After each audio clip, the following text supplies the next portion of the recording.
représente sur ce plateau, évidemment, la coalition Benno Bokk Yakaar. Bonsoir, M. Sarr. Bonsoir, Omar. Bamba Ndiaye, avez-vous le sentiment d'avoir réussi quelque chose dans la recherche de la paix en Casamance?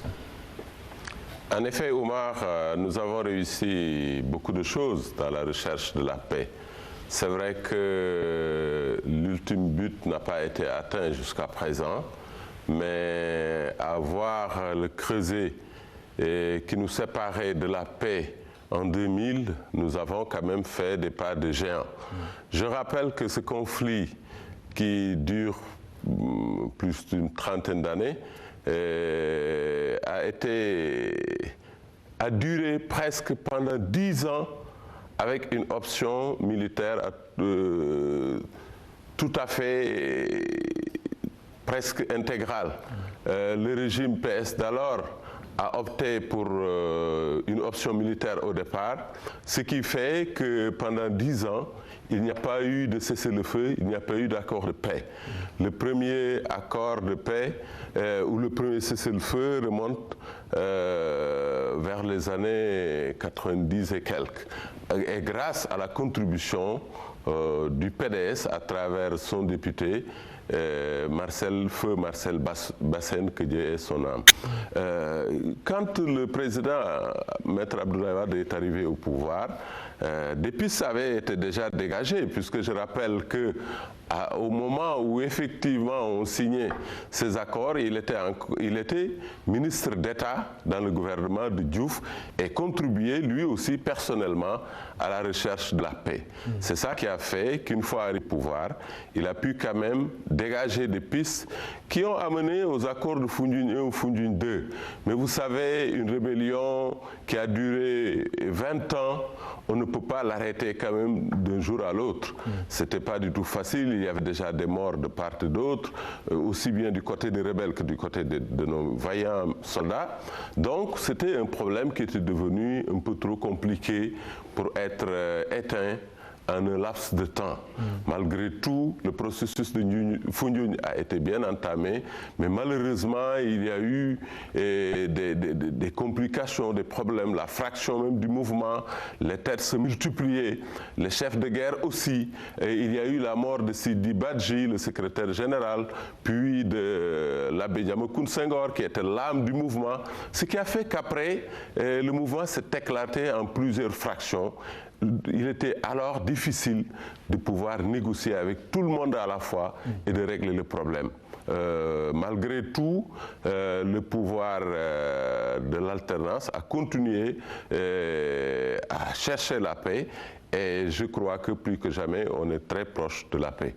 Je pense qu'après le 25 mars, Inch'Allah, dès que le président Abdoulaye Wade sera réélu, comme la plupart des Sénégalais s'y attendent, on attaquera ce chantier et Inch'Allah, la paix sera de notre côté dans quelques jours, nous l'espérons. Luc Sarr, est-ce que votre candidat a une solution à ce problème qui est très complexe, il faut le dire? Merci Omar. Je commencerai par rectifier bien des propos tenus par M. le ministre. D'abord, le conflit casamançais n'a pas plus de 30 ans et que l'objectif officiel de notre coalition, c'est de tout faire pour qu'il n'y ait pas 30 ans. C'est le 26 décembre 1982, donc en décembre 2012, le conflit aura 30 ans. Et tout notre projet politique se fixe pour objectif fondamental de ne pas atteindre le gap des 30 années. Ça, c'est une erreur fondamentale qui montre un peu l'approche qui est tout à fait discutable de M. le ministre. L'autre élément qui me semble important dans le discours du ministre, c'est son approche des questions de paix, notamment celle liée à la signature des accords sous l'Ancien Régime.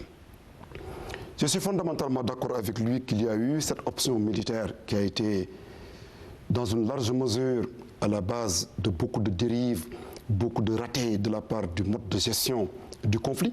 C'est absolument évident.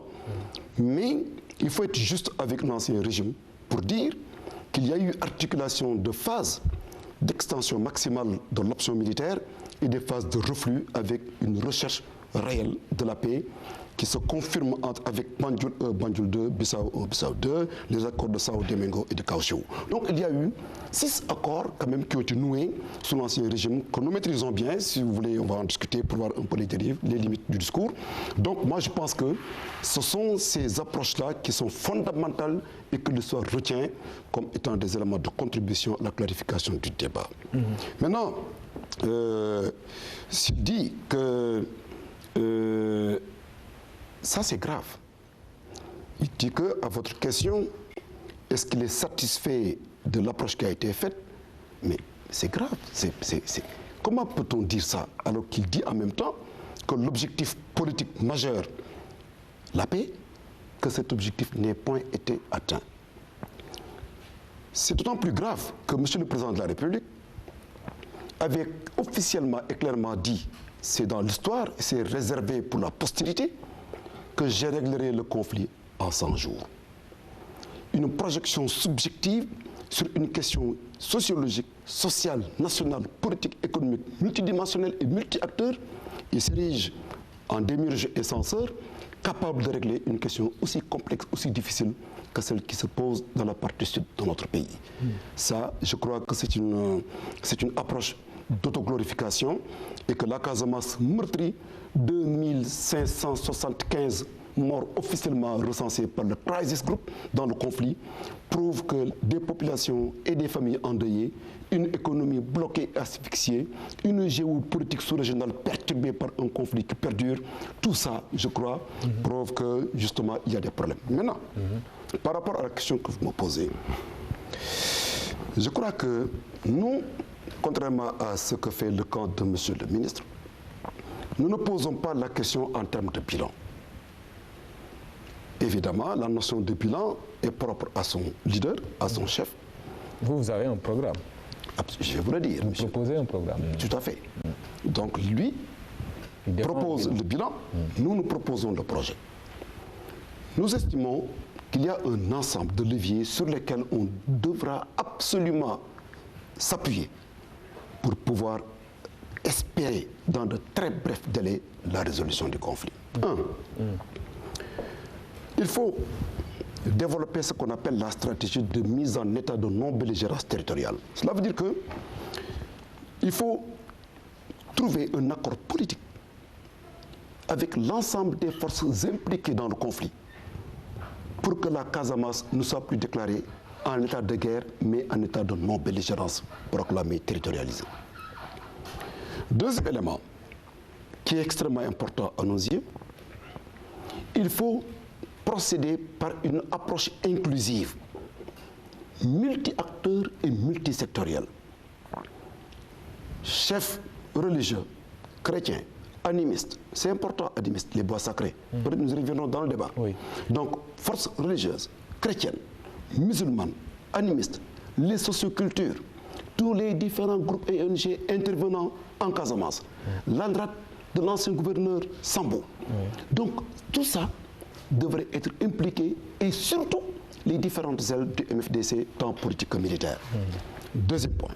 Troisième point, nous estimons qu'il faut, c'est important, recueillir l'ensemble des propositions issues des approches sectorielles pour définir un format à travers une commission directement gérée par le président de la République qui en fait une question nationale parce que c'est lui qui est le garant de cette unité nationale, au niveau de ce président de la République, qu'il y ait une commission nationale à même de prendre en charge les questions qui ont été posées. C'est une fois cette démarche faite qu'on va maintenant créer deux conditions. Une localisation des rencontres, qu'il y ait un dialogue Casamance-Casamance, parce que c'est là que se déroule le conflit. Et ensuite, on va procéder à travers un forum national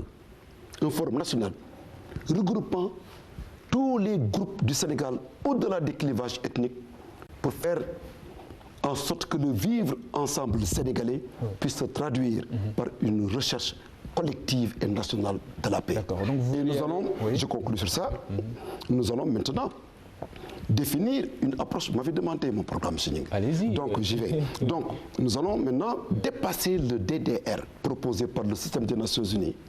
Démobilisation, désarmement, réinsertion sociale, pour proposer une autre approche, R2D, réconciliation, c'est important, reconstruction, réinsertion, R2, et développement. Ce programme, qui procède d'une approche sociopolitique de la question casamançaise, sera doublé d'une approche, et c'est là que je termine, économique du problème, qui est d'ordre programmatique. Très bien. Nous allons, proposer de désenclaver doublement la Casamance, désenclaver au plan interne entre différentes régions, différentes parties de la Casamance, et la Casamance en tant que telle par rapport au reste du Sénégal. Nous allons, sous ce rapport-là, proposer un pont avec la bienveillance négociée de la Gambie, un pont, et où proposer le développement de la voie de contournement et au besoin avec un bateau de fret. Et enfin, nous allons, économiquement parlant, relancer l'activité économique, notamment la riziculture, c'est important, la réhabilitation des unités industrielles. Aujourd'hui, cette relation activité économique est au ralenti. Les unités industrielles agroalimentaires en Casamance n'existent pas, alors que c'est une région maraîchère, fruitière, etc. Nous allons en créer une très grande. Et enfin, ça c'est extrêmement important, nous allons promouvoir le développement local sur la base d'une politique d'approche particulière. Très bien. Alors, Bamba Ndiaye, M. Sarr parle comme si vous, qui avez géré le dossier peut-être pendant 12 ans, n'avez pas compris l'importance du sujet. Mais au contraire, je crois qu'à voir ce qu'il propose, RRD, et on voit qu'ils ne comprennent pas très bien le problème, je pense. Parce qu'on ne peut pas commencer, bon, la réconciliation, c'est vague, c'est vrai, c'est une bonne chose, mais il faut démontrer les procédés par lesquels on arrivera, après tant d'années de guerre, à une réconciliation. Ce n'est pas par une pétition de principe qu'on arrive à régler ce problème. La reconstruction, c'est là où ça commence à être absurde. Une région qui a été touchée par 30 ans de guerre, si vous dites que vous allez la reconstruire comme ça, sans désarmer, sans déminer, ça veut dire que vous n'avez encore rien compris. Ce n'est pas seulement une région, c'est vrai que la Casamance a été enclavée géographiquement, marginalisée économiquement et même culturellement et socialement, mais ces problèmes, justement, maintenant qu'il y a la guerre, il sera difficile d'aborder la reconstruction alors qu'on n'a pas procédé à ces phases qui sont nécessaires pour une région qui a été touchée par la guerre. Nous, ce que nous sommes en train de faire, heureusement d'ailleurs il l'a cité, parmi les acteurs qu'ils vont associer à la recherche de la paix, la RAC, l'agence que nous avons mise en place, et d'autres formes que nous avons déjà mises sur pied. La question de la Casamance est une question plus que jamais complexe. Il s'agit maintenant d'abord de sécuriser les régions, d'apporter la paix en recherchant avec les différents acteurs. C'est ce que nous sommes en train de faire. Nous avons entamé le dialogue avec les acteurs en place. Et Moussé Sarr en sait quelque chose, puisque dans le passé, il a eu à travailler dans le dossier. Donc, il aurait pu nous dire effectivement que ce dialogue a eu lieu. Maintenant, il a dit tout à l'heure, on n'a pas encore abouti à la paix, mais aboutir à la paix après 20 années de guerre, ce n'est pas chose facile. Mais je crois que des étapes importantes ont été franchies et aujourd'hui, il ne reste pas grand-chose. Nous devons terminer, achever un programme que nous avons déjà initié, tant au niveau de la recherche de la paix qu'au niveau aussi de la reconstruction. Nous avons dégagé des mécanismes pour y arriver et les Casamançais le comprennent très bien. Je dis que rien que les résultats du premier tour montrent effectivement le degré de satisfaction de la politique que nous avons initiée là-bas. Nous sommes les premiers à dire que ce n'est pas suffisant, c'est loin d'être suffisant. Nous le savons très bien, compte tenu de l'importance de la région, compte tenu aussi de la complexité du conflit, mais nous pensons qu'avec le programme que nous avons déjà initié et que nous allons approfondir et compléter dans ce mandat, nous pensons que nous arriverons effectivement à la paix. Par contre, ceux qui commenceraient à identifier les acteurs, à identifier les problèmes, à vouloir réconcilier, c'est une bonne chose, mais je crois qu'avant d'arriver à la réconciliation, il faut commencer par la vérité, il faudrait situer les responsabilités des uns et des autres, il faudrait faire ce que nous sommes en train de faire. Si on ne le fait pas, on ne pourra pas réconcilier ces gens qui sont en guerre. Le discours de vérité, justement, c'est quoi dans ce problème-là? Ben, le discours de vérité, c'est d'abord avouer, je crois que ça nous l'avons déjà fait plusieurs fois, accepter que le conflit a eu des origines réelles, essayer maintenant de combattre ses causes. Parmi ces causes, je l'ai déjà dit, il y avait la marginalisation de la région sur le plan culturel, sur le plan social, sur le plan économique. Il y a l'enclavement qui s'est aggravé, l'enclavement par rapport au reste du pays et même au niveau interne. Moi qui vous parle, mon premier poste de travail, c'était la Casamance. Et j'ai eu à vivre cet enclavement. À l'époque, quand vous y descendez, on vous demandait que vont les Sénégalais, comment vont les Sénégalais. Donc, pour dire que ils avaient senti effectivement qu'ils étaient marginalisés. Cet état de fait a été malheureusement développé et ça a abouti au déclenchement de la guerre. Donc il faut combattre ces faits qui sont à l'origine effectivement du conflit pour arriver justement à rétablir la vérité, accepter aussi toute l'importance que représente cette région dans notre économie, dans notre intégrité territoriale aussi, puisque je le dis souvent, le Sénégal ne peut pas se développer sans la Casamance. Donc c'est une région vitale pour notre pays et il faudrait effectivement dans toutes les politiques que nous élaborons tenir compte de cette vitalité que représente cette région. Voilà. Monsieur Sarr, réconciliation, disiez-vous, mais il vous a interpellé sur le comment réconcilier justement. Non, monsieur Dieng, je pense que monsieur le ministre ne suit pas le débat et que je pensais que vous-même alliez le rectifier.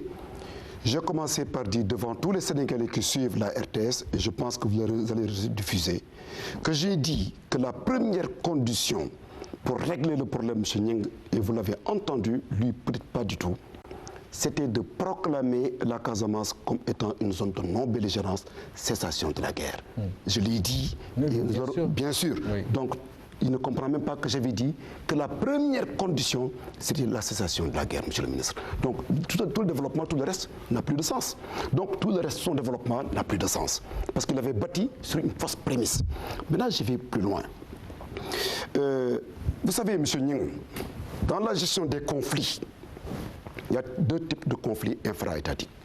Évidemment, au XXe siècle, aujourd'hui, il y a des conflits interétatiques, donc des conflits entre deux États, et des conflits infra-étatiques à l'intérieur des États. Et dans ces conflits, il y a une typologie duale. Il y a des conflits de guerre civile dont l'enjeu est la prise du pouvoir central. Il y a un autre type de conflit qui est aujourd'hui en cours au Sénégal, c'est le sécessionnisme, le séparatisme. Donc l'enjeu, ce n'est pas la prise du pouvoir ici à Dakar, mais donc opérer une césure territoriale par rapport au pouvoir central. C'est comme ça. Si le DDR que Wade n'a pas compris, je suis désolé, il a fait une bourde, tout le monde vraiment le raille. Donc il a fait une bourde sur la problématique du DDR. Et quand je dis réconciliation, etc., il ne comprend pas. Non seulement par rapport à la prémisse de base, j'ai rectifié, mais même par rapport au contenu de la réconciliation, il ne comprend pas. C'est important, quand vous dites réconciliation, il dit vérité, etc., il reprend ce qui s'est passé en Afrique du Sud. C'est ça le problème ici. Vérité, réconciliation, non. Vérité, justice, non. Ça, c'est dans les conditions historiques particulières de l'apartheid en Afrique du Sud. Avec le format, ce qu'on appelle le format triptyque. Il y a 3 éléments qui expliquent dans les conditions de l'apartheid. Cette approche-là était indispensable. Ici, au Rwanda, pour une question beaucoup plus importante encore, il y a eu une autre formule d'approche qu'on appelle les gachacha. Il y a eu dans les villages une promotion à la base pour gérer les questions de paix jusqu'au sommet. Donc il y a eu que les nations s'inventent les conditions de résolution de la crise interne à partir de l'ingénierie propre. Donc ici, ce que nous réclamons de manière très claire, c'est une nouvelle approche. Parce que ce qui se passe aujourd'hui est dangereux en Casamance. Une recrudescence de la rébellion. L'administration, un administrateur, Feu Mbeng, sous préfet de Sinda, tué, capture d'otages militaires. Ça, c'est des nouveautés. Et quand il dit que cette politique qui doit perdurer, mais ça, c'est grave. Oui, mais êtes-vous en train de dire que le discours de vérité n'est pas indispensable à la résolution de la crise? Justement, oui. Qu'est-ce que ça signifie, discours de vérité? Je l'ai ramené à la dimension d'une exigence du dialogue interne en Casamance. J'ai dit les assises casamançaises. Donc il faut que ces questions internes soient évacuées. Ça, c'est extrêmement important. Sur la base de quelle modalité? On va en discuter. C'est pourquoi je vous ai dit qu'il faut y associer l'Église. Feu Maxime Collier, que Dieu ait pitié de son âme, l'ancien évêque de Ziguinchor, était très avancé dans le dossier. Très avancé par rapport aux questions internes, par rapport même à la rébellion armée, Salif Sadio, etc. Donc, tout ça, c'était très bien. Il y avait un processus qui était en cours. Il faut que les forces religieuses musulmanes soient impliquées. Elles sont en deçà de leur capacité réelle, leur potentiel de paix. Parce que, contrairement à une idée assez répandue, la Casamance, basse, moyenne, haute vallée, est fondamentalement une zone musulmane. Mais c'est comme si, dans les approches, dans les imaginaires et dans les schèmes, c'est comme si on pensait que la Casamance était une zone fondamentalement chrétienne. C'est pas vrai. C'est le niveau d'implication du clergé, etc., Monseigneur Sagna, etc. Tout ça. Donc je pense que, peut-être dans le débat, on va approfondir. Mais sachez que ce qui est très utile, c'est que l'approche actuelle va déboucher sur une situation de ni paix ni guerre qui bloque, qui asphyxie le pays, n'est-ce pas, la zone de Casamance, et surtout que les pays voisins qui doivent être impliqués fondamentalement dans le conflit ne le sont pas. Parce que l'option exclusive de gestion du pouvoir en personnalisant la réflexion au niveau du président de la République, c'est ça qui plombe en grande partie le dossier. Donc l'approche inclusive pose problème à votre niveau d'après son analyse. Qu'est-ce que vous répondez? Mais son analyse, je crois qu'en reprenant ces propositions, on comprend la légèreté de leur thèse. Quand ils nous parlent de proclamer, nous allons proclamer la Casamance zone de non-belligérance, comme il s'agissait. Et encore des pétitions de principe, je crois que ça les perd un peu. Il s'agit d'une guerre. Il n'appartient pas seulement à une partie de proclamer zone non-belligérance pour que ça se fait. Non, Moussa Sarr, les choses ne sont pas aussi faciles. Vous avez en face de vous des rebelles qui ne vous demandent pas votre avis pour prendre leurs décisions. Vous pouvez vous le proclamer, mais ils continueront à vous combattre. Est-ce que ce sera pour autant une zone de non-belligérance? Ça peut rejoindre un peu la baisse des prix dont vous parlez. Bref, je veux dire que pour vous, vous êtes capable de tout. Malheureusement, vous ne faites qu'étaler la non-compréhension, la non-maîtrise du problème. Parce que, en parlant également de vérité, il dit que pour eux, la vérité, c'est le dialogue casamançais. C'est comme s'ils ne connaissaient pas les origines du problème. Les origines du problème de la Casamance, il y a également le déferlement des gens du Nord vers la Casamance. Donc ce dialogue ne va pas seulement être un dialogue casamançais, mais ça va être un dialogue sénégalo-sénégalais. C'est tous les Sénégalais qui seraient interpellés par ce dialogue. Parce que aussi bien les gens du Nord que les gens du Sud sont intéressés par ce dialogue. Pour établir la vérité, il faudrait effectivement que tous les Sénégalais intéressés par ce conflit parlent ensemble. Donc, pour montrer finalement que rien n'est clair dans leur approche. C'est des simples pétitions de principe qu'ils brandissent, mais confrontés à la vérité, on comprend très vite que c'est vide de sens. Oui. Je crois que monsieur le ministre est dur de la tête. Je crois que, monsieur le ministre, vous ne comprenez pas les conflits. Ce n'est pas votre dada. Vous n'en savez absolument rien et votre discours est très faible. Sa teneur intellectuelle et politique est faible. Je vous dis que quand vous dites vérité... Vous faites encore un petit discours d'étudiant, malheureusement. C'est un complexe, monsieur le ministre. Allez-y, argumentez. Je vous l'avais dit la fois dernière. Je ne vous ai pas dit de professeur, d'étudiant. Il n'y a pas de complexe face à un étudiant. Parce que vous n'êtes pas à la hauteur du discours et vous le ramenez à le discours d'étudiant, c'est un discours très élevé, mon cher. On argumente, allez-y, allez-y. Il n'en est pas capable, il parle, il n'argumente pas. Donc je dis que vous avez dit que l'état de belligérance, on ne le proclame pas. Vous n'avez rien compris en matière de gestion des conflits, monsieur le ministre, et dans la polémologie, dans l'étude des guerres. Vous ne savez rien de ça. Une partie dans une guerre peut prendre sur elle la responsabilité de mettre fin à un conflit en pause. Ça, c'est vu. Je peux vous citer beaucoup de conflits de ce genre. Dans le cas d'espèce, comment le pouvoir, c'est ce que vous allez faire. Comment le pouvoir peut déclarer ou proclamer cet état de non-belligérance-là? Oui.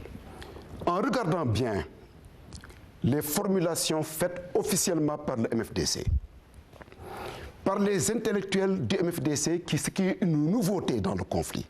Il existe aujourd'hui un pool, n'est-ce pas, d'intellectuels, des penseurs organisés du MFDC, autour de quelqu'un qu'on appelle Apakena Chérif Djemé, professeur dans les universités d'Europe. Je dis qu'en regardant bien leur thèse, parce que ça nous intéresse au plus haut point, nous. En regardant leur thèse, il y en a 3 ou 4 qui structurent leur démarche. Ils disent qu'il y a un minimum. D'abord, le cantonnement. Le cantonnement des militaires, que les militaires regagnent leur base d'origine. Ne pénètrent pas. Ils sont d'accord sur une zone de tampon. C'est une question que nous étudions, que nous avons pratiquée et que nous étudions en même temps. Ils sont d'accord sur autre chose. Ils proposent autre chose. La levée du mandat d'arrêt international qui pèse sur la tête de certains hauts dirigeants de MFDC. Je pense que c'est une suggestion très claire qu'ils pensent à Mamadou Kourouma Sané et à Salif Sadio, sur lesquels plane un peu un mandat d'arrêt international. Troisième élément, donc si nous arrivons au pouvoir et que nous montrons notre disposition à la paix, en faisant des propositions faites pour dire que l'État du Sénégal est prêt à la négociation, à preuve, aujourd'hui plus que jamais, il s'inscrit dans une logique de paix et se réserve le droit de gérer les questions d'espace militaire sans affrontement et réclamant au MFDC de taire les armes et d'accepter un dialogue. Et on définirait dans les conditions de la négociation.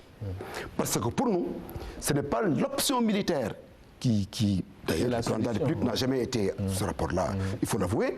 Donc la solution militaire n'étant pas la bonne, tout devra se régler autour des principes de négociation. Alors, il dit, lui également, autre chose de grave, M. Ning, il dit que oui, c'est une pétition de principe. Écoutez, monsieur le ministre, quand nous avons un problème aussi important, quand les gens parlent, M. Ning écrit, les Sénégalais regardent. Nous avons dit qu'il y a un processus qui combine une dimension locale du phénomène qui est incontestable et une dimension nationale, et que ça qui explique la proposition faite par nous de la tenue d'un forum national transethnique et qui réserve tous les acteurs, etc. Ce que vous dites là est grave. Vous confondez quand vous dites que oui, nous connaissons les causes, mais non, monsieur le ministre. J'aurais souhaité, monsieur Ning, qu'on discute d'ailleurs avec le ministre sur les causes profondes du conflit. Donc je ne discute pas de ça, c'est par rapport au concept de vérité. Le concept de vérité ici, c'est par rapport à la situation interne. Maintenant, par rapport à l'audit, parce que nous avons proposé, nous, de faire un audit du conflit casamancé de 1991 à 2011 pendant 20 ans. C'est dans le programme officiel de notre candidat. Nous avons dit que nous allons auditer cette affaire-là, ça c'est une question de gestion de l'État par rapport à un conflit interne. Oui. Audit qui serait intéressant selon vous? Mais bien sûr, mais je pense que ce qui a encore fait peur aux Sénégalais pour le programme, il y a d'abord des propositions faites à la légère, comme ça, des pétitions de principe, que j'appelle des pétitions de principe, mais il y a également les audits. Je crois qu'ils vont passer tout leur temps à ne faire que des audits. D'accord pour un audit, oui, mais quand on fait un audit, on fait un diagnostic, on dégage des solutions. Maintenant, ce que les Sénégalais cherchent, ce qu'ils attendent, c'est des solutions. Mais on va faire un audit, encore qu'accepter que ce n'est pas un programme. On va faire un audit, c'est une simple intention, une déclaration d'intention qui est très facile à faire.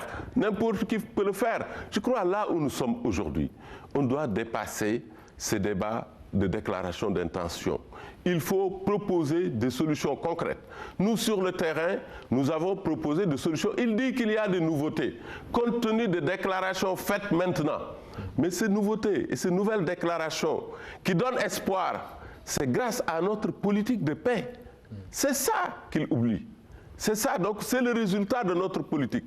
Nous qui l'avons initiée, nous sommes mieux placés pour approfondir cette politique, pour l'amener jusqu'à terme et ramener la paix. Une fois maintenant tout le pays pacifié, oui, peut-être, on pourra maintenant faire appel à vous. Vous commencerez à faire vos études, vous commencerez à identifier, vous aurez le temps et la possibilité d'organiser des forums, parce que pour organiser, mon cher, un forum, il faut encore un espace de paix. Nous travaillons pour tout cela. Donc ça veut tout simplement dire, je suis d'accord sur tout ce qu'ils disent, mais le temps n'est pas encore venu pour faire ce qu'ils sont en train d'envisager. Ce n'est pas le moment. Actuellement, il y a des urgences que nous sommes en train de régler. Ils n'ont pas de solution pour les urgences. Qu'ils nous laissent le temps de les régler. Ramener la paix et vous permettre maintenant de faire des études et des forums et des audits. Oui, la paix. Ramener la paix, Monsieur le ministre, une fois de plus, je crois que au-delà du discours, les Sénégalais comprendront, j'espère, en vous regardant, que vous ne faites aucune proposition. Ce que nous sommes en train de faire, c'est ça que vous dites comme programme. Ce que nous sommes en train de faire. Mais c'est ce que vous êtes en train de faire qui est dangereux. Ce que vous êtes en train de faire, c'est quand le président de la République qui dit « oui, j'ai nourri des rebelles, j'assume ». C'est ça que vous êtes en train de faire. Et c'est ça que vous voulez que les Sénégalais regardent, acceptent. Vous vous trompez, monsieur le ministre. Ensuite, vous dites quoi? Vous dites que oui, nous allons faire la paix. Après, vous n'êtes pas dans une logique de paix. Du tout, monsieur le ministre. Qu'est-ce que c'est que cette situation dans laquelle nous nous trouvons? Quel est le chef de guerre qui aujourd'hui officiellement accepte la paix? Quel est le chef de guerre? Pour la première fois, on voit que l'armée sénégalaise est victime de capture à un niveau extrêmement élevé, des otages. Et il ne me souvient pas personnellement, je parle devant les Sénégalais, que le président de la République ait assisté, ça c'est très grave, en tant que chef suprême des armées, à une quelconque levée de corps des soldats tués en Casamance. Et moi, ça me pose problème du point de vue éthique et du point de vue politique. Donc, je ne comprends pas. Pour la première fois, je vois un colonel qui, dans la hiérarchie militaire, est le grade le plus élevé, qu'un colonel qui a en charge le dossier sud de notre pays puisse démissionner au motif que l'armée sénégalaise n'est pas suffisamment armée. C'est lui, en tant qu'homme de terrain, avec un grade aussi élevé, qui fait ça. Quand je vois, monsieur le ministre...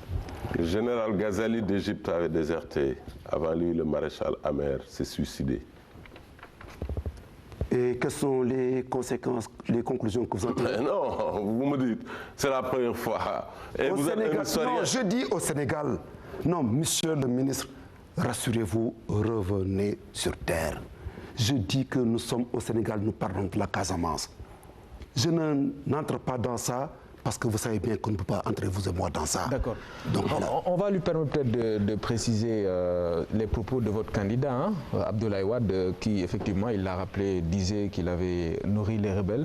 Quel sens donner à cette déclaration? Mais non, ça j'ai répondu autant de fois à cette question. Je dis qu'Abdoulaye Wade est le président de la République du Sénégal. Les rebelles de la Casamance, quel que soit le conflit, sont des Sénégalais. Abdoulaye Wade a la charge et le devoir de nourrir tous les Sénégalais, qu'ils soient de la Casamance, de Louga, d'une autre région. Les rebelles, le président de la République gère un pays et une situation, un pays dans lequel il y a un conflit interne. Mais tous ceux qui sont en conflit sont ses fils. Il ne faut pas l'oublier. Donc, la façon dont il le gère, je vous le dis, le problème de la Casamance ne peut pas encore être étalé sur un plateau, vous le savez, M. Nying.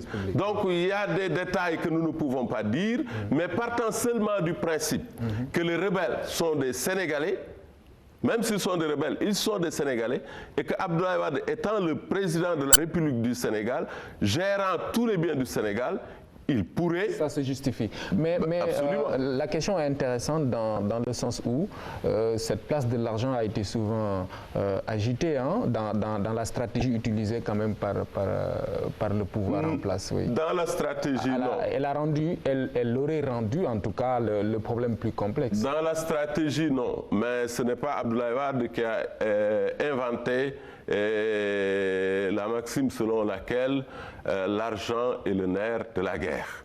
Ça c'est pas Abdoulaye Wade qui l'a inventé. On a besoin d'argent pour acheter des armes. On a besoin d'argent pour acheter de la nourriture, pour acheter des munitions, ainsi de suite, ainsi de suite. Donc dans ce sens, oui, l'argent est important. Mais ceux qui pensent qu'Abdoulaye Wade a payé quelqu'un ou un autre pour cesser la guerre, c'est même léger. Je crois qu'aucun combattant sérieux n'accepterait contre de l'argent de déposer les armes. Ça, tout le monde le comprend.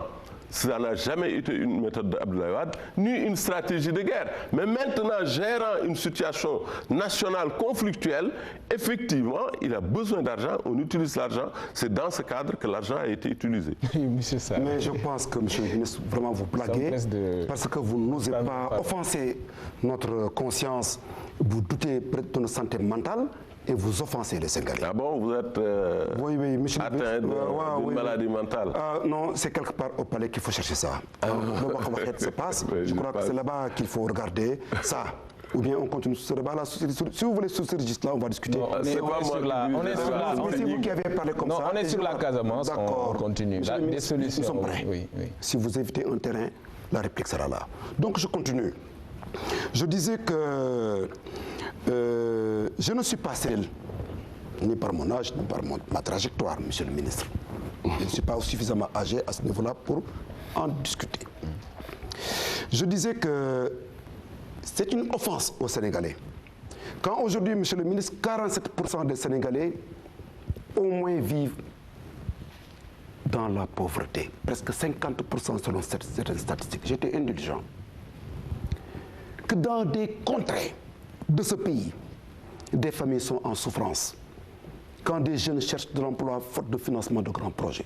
Quand des femmes souffrent. Quand la santé est plus malade que les malades qu'elle est censée soigner.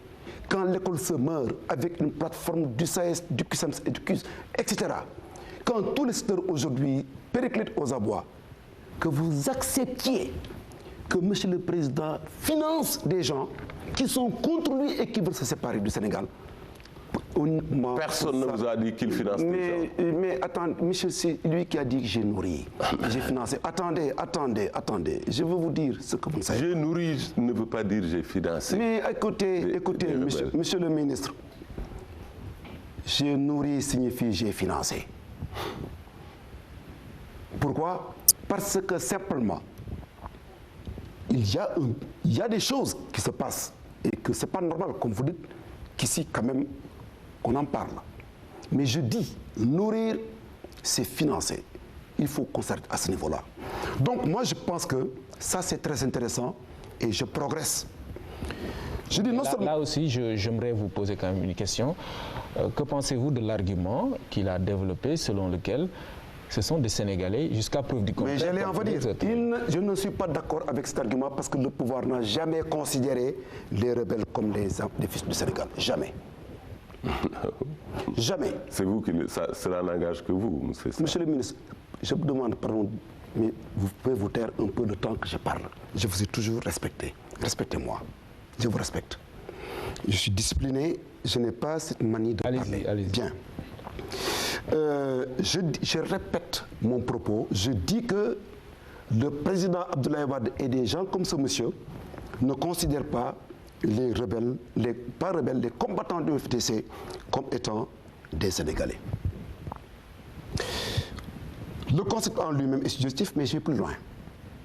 À chaque fois qu'il y a eu arrestation de rebelles, entre guillemets, en Gambie, beaucoup de chefs rebelles ont été arrêtés en Gambie,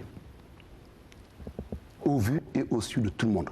Y a-t-il eu de missions d'État en faveur de libération au nom du principe que ce sont des Sénégalais qui sont emprisonnés? Je pense que cet argument à lui seul est suffisamment révélateur et indicateur de la conception que le président de la République a de ces gens-là. S'il nourrit les rebelles, ce n'est pas pour leur sénégalité, mais pour sa propre gloire. Il y a 3 éléments qui cannibalisent aujourd'hui l'affaire. C'est la politique de l'argent. Et celui qui a ouvert le débat, il a raison. Je vous l'avais dit une fois, vous-même. C'est la politique de l'argent. Vous avez raison. Ce n'est pas le président de la République qui a ouvert cette politique en Casamance, mais il l'a reconduite et amplifiée. Deuxième élément, une approche héritée de Diouf qu'il a reconduite et qui ne saurait prospérer en Casamance, c'est Monsieur Casamance. Cette notion-là doit être évacuée du débat. Monsieur Casamance. C'est la responsabilité personnelle du président de la République qui est engagée par rapport à l'intégrité et à la cohésion nationale. C'est une commission nationale près du président de la République qui devrait gérer cette affaire-là. Évidemment, sous Diouf, il y a eu début d'action dans ce sens-là, mais qu'est-ce qui s'est passé? Des forces obscures, je vous renvoie à Jean-Claude Mambry, dans un brillant écrit de 1993 pour attaquer juste la question de la Casamance, qu'il appelle le clan des éradicateurs, pour montrer qu'il y a eu perturbation au niveau du système organique du pouvoir. Ça, c'est extrêmement important. Mais je dis, et c'est ça qu'il faut retenir tout compte fait, monsieur le ministre, aujourd'hui, la Casamance est dans une situation très particulière. Il faut impliquer les voisins et ériger la Casamance en sous-région africaine d'intégration panafricaniste. Il faut faire de la Casamance aujourd'hui l'un des poumons économiques du Sénégal, faire revivre le tourisme, faire revivre l'économie et rétablir la puissance culturelle de cette zone des plus diversifiées de notre pays. Oui, mais justement, dans la dimension économique de la crise et des solutions sous cet angle-là, qu'est-ce que vous proposez? Quel est le programme économique que vous proposez pour relancer les activités dans cette région? Merci beaucoup, M. Nying. Nous avons dit, je vous l'ai dit, qu'il faut installer une grande unité agroalimentaire en Casamance, une région fruitière et maraîchère. Il faut, ça c'est extrêmement important, usine de transformation des produits locaux. Créer de l'emploi à partir des ressources réelles de la localité. Un. Deuxième élément, je vous ai dit, M. Nying, qu'il faut procéder à un double désenclavement. Je vous l'ai dit. Il a répété, il est d'accord avec moi sur ça. C'est le seul point d'ailleurs sur lequel nous sommes d'accord. Le pont et le contournement. Le contournement, et ça c'est à l'intérieur même. Oui. Créer des pistes de production, créer des routes, n'est-ce pas, économiques. Parce que les produits, mais pourrissent par suite simplement d'absence d'infrastructures locales. Ce n'est pas seulement la corniche qui devrait bouffer des milliards, parce qu'on n'a pas encore oublié l'ANOCI. Donc moi je pense que ce sont ces questions-là qu'il faut gérer. Ce sont ces questions-là qu'il faut prendre en charge. Et c'est comme ça, avec surtout la vocation de faire de la Casamance une zone touristique. Malheureusement, le tourisme est mort dans les plages exclusivement du Cap Skirring que le tourisme vit. Les campements intérieurs sont aujourd'hui délaissés et toute une économie régionale pose problème. L'huile de palme aujourd'hui pose problème dans son écoulement. L'huile, c'est important, noix de cajou également. Vers la Guinée-Bissau, il s'est créé une économie transfrontalière extrêmement grave du point de vue de l'introduction de la drogue. C'est un corridor ouvert aujourd'hui par la porosité de cette situation-là. Beaucoup de facteurs qui montrent qu'on doit prendre en charge cette affaire. Bamba Ndiaye, on connaît l'ANRAC avec vous. Hein. Est-ce que dans cette dimension économique-là, l'agence a réussi cette mission de relancer les activités économiques de la Casamance? Moussa Ning, je peux dire tout de suite non. Il y a des initiatives, mais on ne peut pas, dans l'état actuel des choses, relancer les activités économiques de la Casamance, ni pour l'agriculture, encore moins pour le tourisme. Parce qu'il faut d'abord, actuellement, la priorité, la surpriorité en Casamance, c'est le retour de la paix. Tant qu'il n'y a pas la paix, bien sûr, on ne va pas laisser les populations mourir de faim. Actuellement, des poches de sécurité, des espaces de sécurité sont dégagés pour que des paysans puissent cultiver. Et actuellement, il y a un tourisme local qui tient encore, mais en vérité, la Casamance mérite beaucoup plus que cela. Nous savons que la Casamance, je l'ai dit tout tantôt, la Casamance est le poumon économique du Sénégal. Donc dans tous les domaines, la Casamance devrait être considérée comme une région phare de notre pays. C'est ça notre option.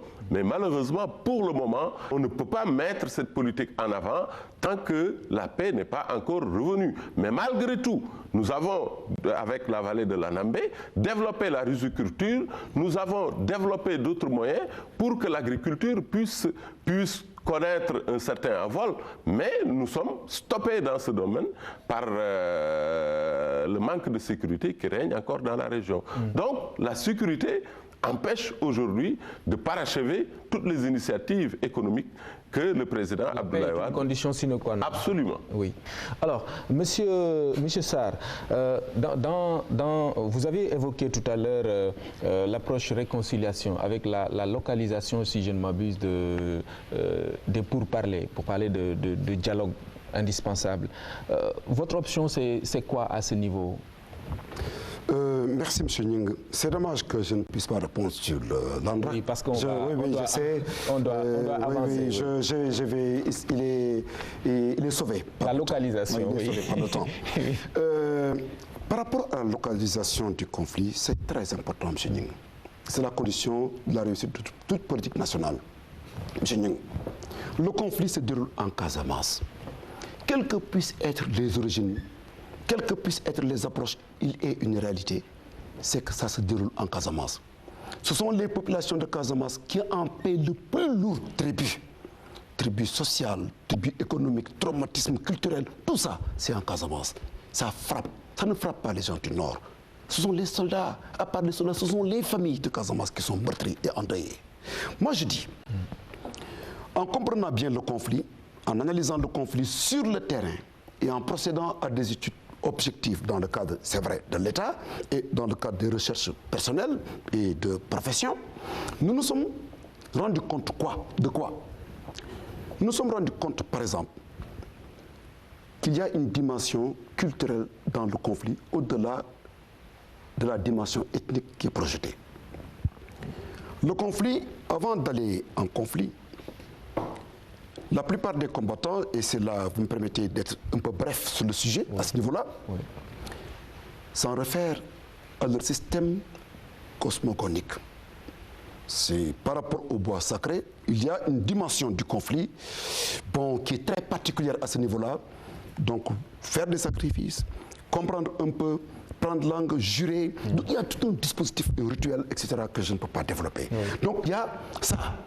Il faudrait permettre à ceux qui étaient partis là-bas pour faire une chose, d'y revenir pour se dédire. C'est très compliqué. Il y a des choses là-dedans, il y a des questions extrêmement difficiles à gérer au niveau local et que seuls ces gens-là qui sont de haute culture, qui sont extrêmement soudés, qui ont des valeurs très fortes, une éthique ancrée, ce sont ces gens-là à qui il faut donner la primeur de surtout définir des espaces de dialogue avec un encadrement de l'État et avec la caution de nos amis, parce que quand même la stratégie de voisins, amis et frères pourrait jouer son rôle majeur sur ce rapport-là. Oui, cette approche-là, vous l'avez compris, Bamba Ndiaye, l'implication des pays voisins comme la Gambie, la Guinée-Bissau.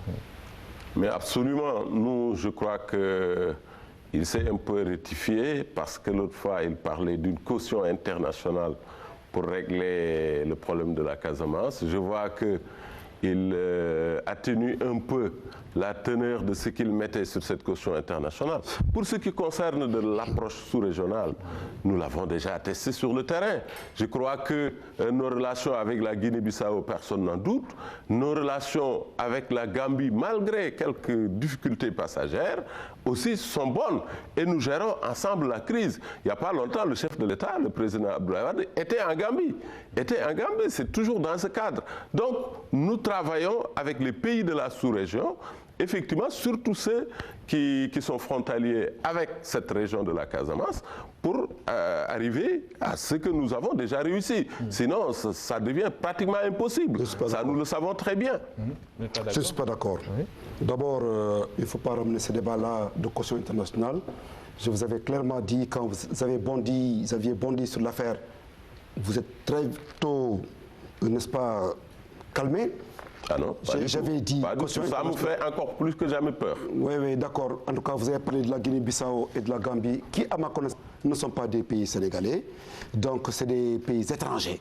Donc, caution de ces pays-là, je réitère, je dis pour des raisons sociologiques, historiques, économiques, tout ça, géopolitique et géostratégique, cette caution est indispensable pour la résolution du conflit. Et que, contrairement à ce qu'il dit, et ce n'est pas juste, récemment, il y a eu l'affaire des armes iraniennes qui étaient destinées à la Casamance via, d'après certaines sources, la zone de Kalinaï, la zone du président Djamé. Il y a des sources de ce genre. Qu'est-ce que l'État sénégalais a fait? Rompre ses relations avec l'Iran, en ménageant la Gambie, c'est stratégiquement peut-être positif. Mais ça montre le niveau d'implication de la Gambie dans le conflit. Il faut régler cette question-là. Quant à la Guinée-Bissau, mon cher, le mode d'approche, une fois de plus, est dangereux.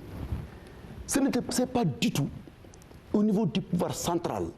Feu Bekay, Mme Sagna, feu Jean-Bernardo Vieira. C'est vrai. Ils ont eu des accointances avec tous les pouvoirs établis. Diouf était un ami de Vieira. Vieira, jusqu'au coup d'État. C'est pour le protéger qu'il a déclenché en 1998 l'opération Gabou. Donc ça, il n'y a pas de problème. On comprend. Donc Sagna était un ami proche de Wade. C'est vrai. Et pourtant, le conflit a perduré. Donc les conflits internes en Guinée-Bissau ne se situent pas au niveau de la responsabilité étatique individualisée autour du président de la République. C'est cette approche-là qui n'est pas bonne. Évidemment, à l'époque, il y avait une approche tout à fait originale, qui était porteuse, mais qui a été sabotée. Mais l'objectif, justement, c'était de dépasser cette affaire-là au niveau individuel du chef de l'État, qui ne contrôle pas l'armée bissau-guinéenne, divisée en hautes factions, etc. Au niveau du PAJC, il y a 4 ou 5 lignes, etc. Et la prochaine présidentielle montre déjà qu'il y a des problèmes. Donc moi, je pense que nous avons... Monsieur le ministre, n'entrez pas dans ce débat. Nous débattons. Non, vous n'êtes pas... Vous êtes un historien. Écoutez, vous racontez des histoires. Parce que, permettez-moi de vous couper. Vous ne pouvez pas régler un problème avec l'armée de Guinée-Bissau si vous ne... Vous l'avez dit tout à l'heure, c'est un autre pays. Un pays souverain et indépendant. Comment pouvez-vous régler des problèmes avec l'armée, avec d'autres individus, sans avoir réglé vos relations avec le président de la République, c'est-à-dire en passer par l'État. Monsieur le ministre, continuez. Monsieur le ministre, allez-y. Je crois que cet acte notoire d'indiscipline qui n'a pas été relevé par M. Nying, je le relève, vous avez cette manie qui n'est pas juste et correcte. Évidemment, venant de vous, ça ne pose aucun problème parce que votre camp est ainsi fait. J'ai dit, je répète, vous êtes dur d'oreille. et d'entendement. Je dis qu'on ne peut pas limiter.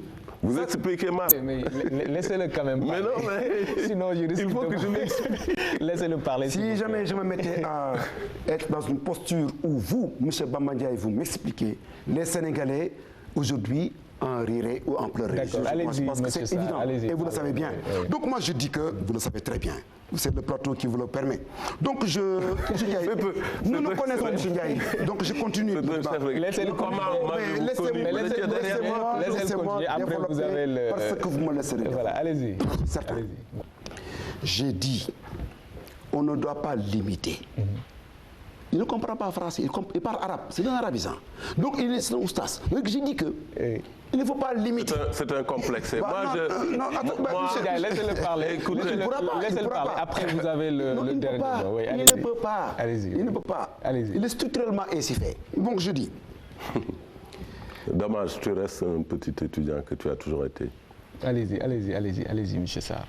Je crois que M. Ndiaye montre devant les Sénégalais ce que c'est que le pouvoir. Le pouvoir en fin de règne, c'est l'un des un des éléments expressifs d'un pouvoir en fin de règne. Voilà un des éléments extrêmement importants. Quand des fourmis se prennent pour des éléphants et prennent la charge de l'éléphant, elles sont condamnées à mourir. Vous faites preuve de votre avidité de pouvoir, mais expliquez, c'est ça. Non, vous savez que vous êtes trop petit pour me faire des instructions de ce genre. Vous êtes éloigné de ça. Laissez-moi parler parce que j'ai décidé de parler et je vais parler.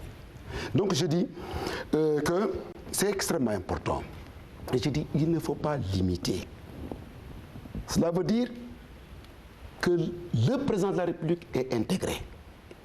Quand on parle, il ne suffit pas d'être en relation avec le chef de l'État à l'affectif et au soutien. Je dis, il faut une politique qui dépasse la relation bilatérale entre chefs d'État, une politique d'État qui intègre les armées, la culture, ceci. Moi, je parle au contraire dans une optique d'État, qu'on ne parle pas en termes individuels ou nos relations avec... Non, nos relations avec la Guinée-Bissau, monsieur le ministre, ce sont des relations qui doivent être reconsidérées dans une logique d'État. Très bien. Dans une logique de reconstruction. Oui. Vous avez compris son propos. Oui, non, ses propos sont confus, mais malgré tout, je vais essayer de comprendre. Je crois que le Sénégal, ça je le dis même bien avant le président Wade, le Sénégal a toujours eu de bonnes relations avec la Guinée-Bissau. Des relations qui ont toujours dépassé l'État.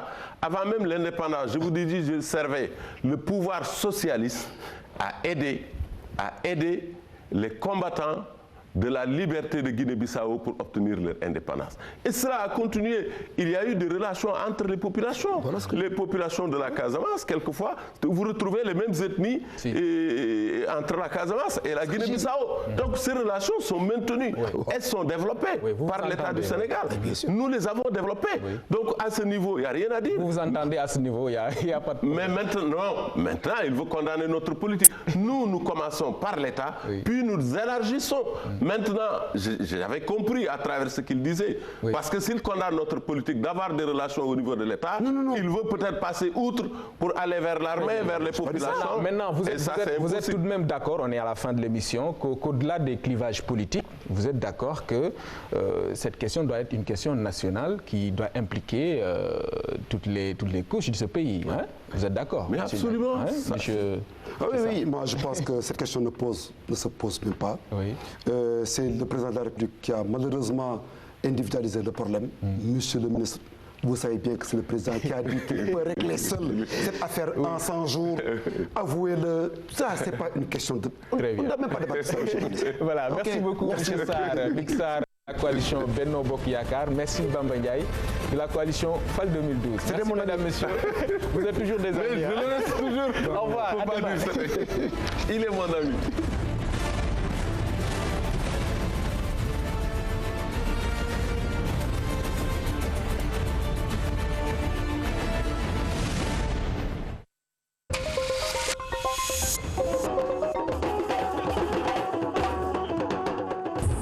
émission be o ga xili lenkre lenki on